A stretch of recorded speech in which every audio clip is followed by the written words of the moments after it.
윤지호 리서치 센터장입니다. 센터장님이 이제 약간 약세론자다. 주식을 사자입니다. 확실성의 세계에 들었으면 저는 굉장히 경계를 합니다. 네. 오류와 불확실성에 투자해야 된다는 다들 공유되고 있는데요. 그 투자의 기회로서 별 의미는 없었던 것 같아요. 스스로의 판단 능력이 있을 때만 가능한 거죠. 배운다고 할 수 있는 게 아니라는 거죠.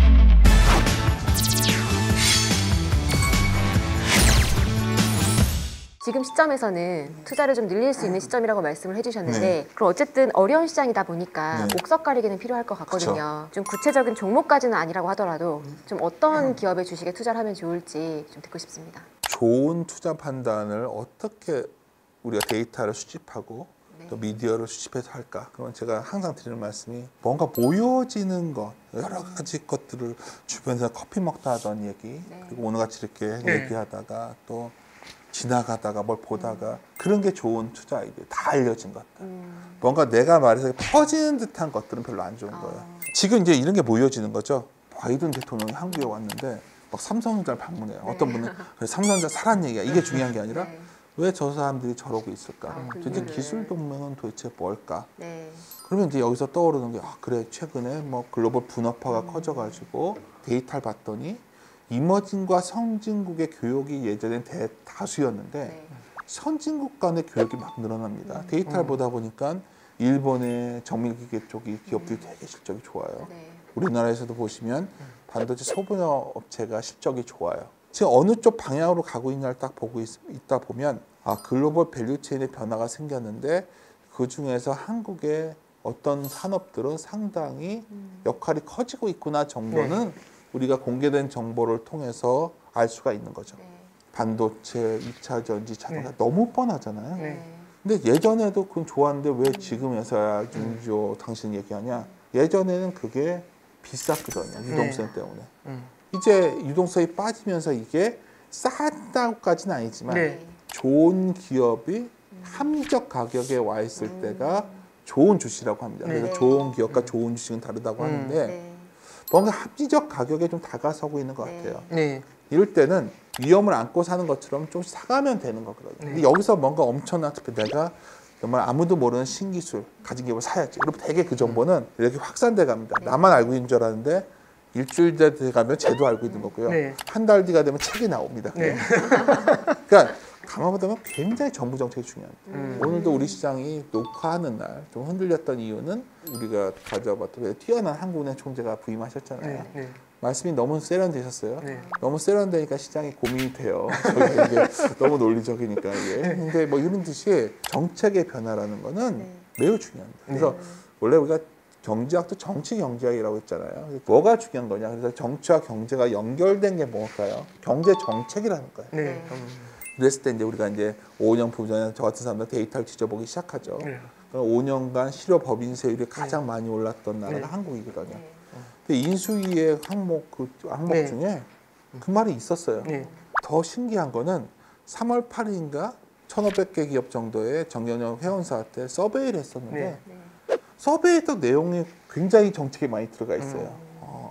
새로운 정부는 굉장히 친기업적이겠구나 생각이 들어야겠죠.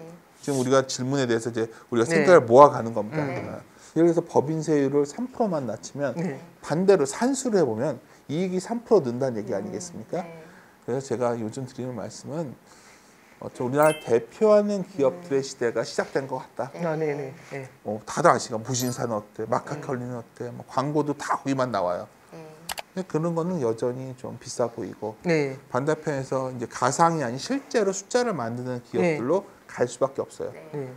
그런 기업들이 굉장히 평이하고 쉬운 기업이라는 점을 잊지 마시고 다만 그런 기업들이 좋음에도 불구하고 현재 유동성 빠지니까 PR은 내려왔지만 이제 EPS 조정이 될 거예요. 삼성전자도 최근에 오더컷이라는 게 뭐냐면 그만큼 스마트폰을 안 사니까 주문을 줄인단 말이에요. 그리고 당연히 그런 서버 디램도 수요가 줄겠죠. 왜냐하면 OTT 업체들이 서버 증설을 줄이겠죠. 마이크로소프트도 그렇고.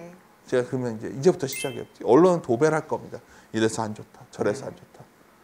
근데 여기서 이때 컨센서스의 반대편의 기회가 있는 거예요. 그럼 여기서부터는 뭐 추가적으로 하락폭이 10% 내라면 여기서부터는 위험을 암수하고 사가는 거죠. 결국 대기업 집단 내에서 투자를 할 수 있는 기업, 네. 캡백스를 늘릴 돈이 있는 기업, 네. 그리고 아래 기업들을 비용을 통제할 수 있는 기업. 네. 이게 골라야 되고요. 네. 더 중요한 거 있어요. 하지 말아야 될 기업들. 아. 하지 말아야 될 기업. 네. 그게 뭐냐면 돈을 못 버는 기업이에요. 네. 왜냐하면 전체적으로 유동성이 빠지면서 네. 경기가 가라앉을 때는 돈을 못 버는 기업은 사라지거든요. 네. 그러니까 대표적인 게 우리가 굉장히 열광했던 월가의 소위 캐시우드의 네. 아크 인베스트먼트가 왜 저렇게 몰라 그랬을까? 네. 돈을 못 버는 기업들이 많이 포함된 ETF였고요. 네. 특히 걱정스러운 거는 작년에 우리 국내 많은 투자자분들이 그냥 막연한 성장 논리, 소위 휩쓰여 가지고 저 미국의 소위 그런 티켓 같은 네네네, 거를 그렇죠. 샀다는 거죠. 저는 계속 작년에 안 좋게 말하는 대표적인 그 욕을 많이 먹었던 건데 투자가 비상시적이기 때문에 하락도 더 비상시적까지 가는 거예요. 그래서 그런 국면을 좀 여전히 조심스럽게 접근하셔야 된다는 네네. 게 제가 드리고 싶은 말씀입니다. 되게 중요한 말씀 해주신 것 같아요. 그러니까 좋은 기업하고 좋은 주식을 구분해야 된다는 거. 저는 이게 되게 포인트라고 생각을 하고 결국엔 가격이 낮아지면서 좋아지는 네. 그 주식을 찾아라. 이제 이런 말씀하고 그 다음에 정부 정책에 부합된다는 얘기. 요건 제가 굉장히 큰 공감을 좀 하게 됩니다. 네. 이런 얘기들, 이런 네. 조언들이 사실은 이제 유튜브라든지 책이라든지 아니면 블로그 등을 통해서 상당히 많이 돌아다녀요. 네. 그리고 이제 애널리스트 리포트도 요즘은 참 대중화되어 있는 네. 것 같아요. 많은 분들이 많이 읽으시는데 그러면 투자자들 입장에서 어떤 보고서를 읽을 때 아니면 SNS를 이런 걸 접할 때 유튜브를 접할 때 어떤 걸 좀 주의해야 되는지 그걸 좀 여쭤봅니다. 아주 단순한 거, 비판적 독해를 하셔야죠. 반적 독해. 비판할 수 없는다면 읽어서는 안 되는 거죠. 네. 그걸 갖다가 비판적 입장에서 바라보는 연습이 돼야 네네. 자료로서의 가치가 있는 겁니다. 네. 근데 그 비판적 독해가 없는 분들은 어떤 문제에 봉착하냐, 사락했구나 사고, 네. 뭐 이런 식의 어떤 거밖에 안 되는 거죠. 제가 이거는 뭐 좀 약간 심하게 말을 해서 이것 때문에 욕도 많이 먹는데, 아니 그렇게 거저 먹을 수 있는 정보가 세상에 있다면 이렇게 가능하겠냐? 아주 상식적인 질문을 해야 돼요. 우리가 여기서 잘못 알고 있는 거 주식시장의 성격입니다. 많은 분들이 주식시장은 승자가 50%, 패자가 50%인 게임으로 알아요. 아니 어떤 분들은 장기적으로 투자하면 무조건 주주의 동반자가 돼서 무작정인 바이앤홀드 전략은 매우 적절치 않고 네. 보통 바이앤홀드가 바이앤 이그노어로 많이 가거든요. 그렇죠.